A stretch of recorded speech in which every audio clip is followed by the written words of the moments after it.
So here we have the Ford Focus on a 17 plate. I'm going to start off by showing you inside the boot, and then we'll hop in and run through some controls from there. As we approach the back of the car, you can see we have reversing sensors. Plenty of boot space as well, along with that 60-40 split folding rear seat, should you wish to increase that space even further.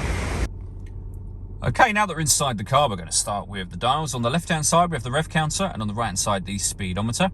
In the middle at the bottom, we have the fuel gauge and coolant temperature gauge. And above that, the main trip computer section, which includes the total miles for this car. They are 24,422. Above that, we have a digital readout for the speedometer. You can change the information that's displayed there for various bits of individual trip computer information. And if we keep pushing the button on the steering wheel, we'll get around eventually to these 4 bits of information that are all displayed simultaneously. The buttons I was using to do that are just here. We have cruise control and speed limiter beneath that.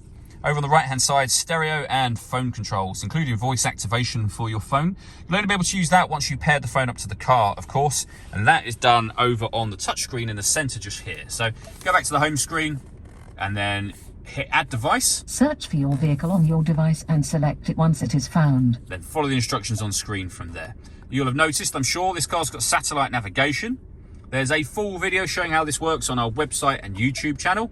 And when it comes to music, we have AM, FM and DAB radio, a CD player, Bluetooth audio, and this car's got 2 separate USB inputs as well. So if you plug devices into those, they will appear up on here as further options for you. Working our way down, we have the main volume for the stereo and the CD player, as you can see. And then we've got the dual zone climate control. So firstly, you can turn the system on by adjusting the fan speed. You can go up and down from here with the fans. You can adjust the passenger and driver temperature independently of one another. Determine where you'd like the air to be distributed once it enters the vehicle. And then to turn the air conditioning on, hit that button. And then the same button again to turn it off, of course. Or hit auto. The car will now maintain the temperatures you've asked for by taking full control of the fan speed and the direction of the air. You can override that at any time by making any manual adjustment you wish to. We have a heated driver's seat, heated passenger seat, heated rear screen, and a heated front screen as well. Under there you can see one of the 2 USB inputs I mentioned, along with a 12-volt charging socket, 6-speed manual gearbox, and then finally these buttons just here. So you can turn the heated steering wheel on.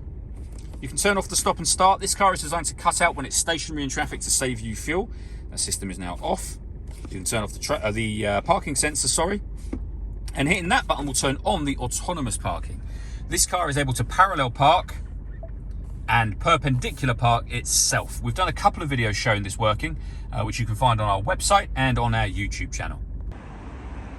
All that leaves me to say is thank you for taking the time to watch this video. If you'd like to come and see the car in person and have a test drive, please feel free to call any of our MJA sites. We'd love to hear from you soon.